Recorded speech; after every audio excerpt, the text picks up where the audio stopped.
নমস্কার, ইনস্টা খবরে আপনাদেরকে স্বাগত। বাঙালি বাংলা ভাষায় কথা বলবে না, বাংলা কথা বললেই পুশব্যাক, বাংলাদেশি বলে দেওয়া হচ্ছে। শুধু তাই নয়, বিজেপি শাসিত রাজ্যগুলিতে বাঙালিদের হেনস্থা করা হচ্ছে বলে বিধানসভার অধিবেশন চলাকালীন অভিযোগ করেছিলেন মুখ্যমন্ত্রী মমতা বন্দ্যোপাধ্যায়।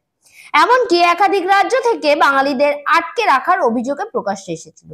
এই আবহের মধ্যে এবার রানাঘাটের দুই মতুয়া ভাইকে 6 মাস ধরে মহারাষ্ট্রে আটকে রাখার অভিযোগ প্রকাশ্যে।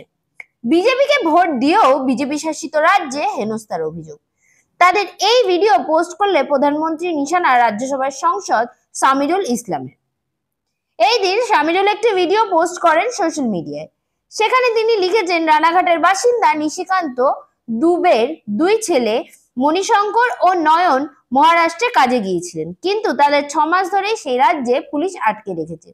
নিশিকান্ত জানিয়েছেন তিনিও তার পরিবার বিজেপিকে ভোট দিয়েছিলেন।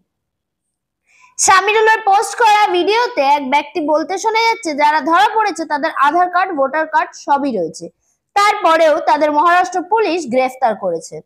তাই আমরা মমতা দিদির কাছে হাত জোর করে অনুরোধ করছি যাতে এই ছেলে দুটোর সুরাহা হয়, কারণ এই ছেলে দুটো মায়ের ব্রেন স্ট্রোক হয়েছিল।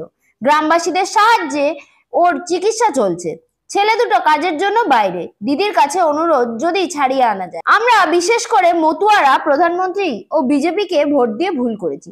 বিজেপি কাউন্সিলর সজল ঘোষ আবার দাবি, কি অভিযোগে গ্রেফতার করা হয়েছে তা জানা যায়নি।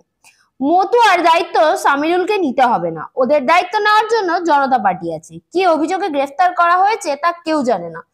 বস্তুত বরাবরই পদ্ম শিবির মতুয়া রাজবংশী ভোটের দিকে বিশেষ নজর দেয়।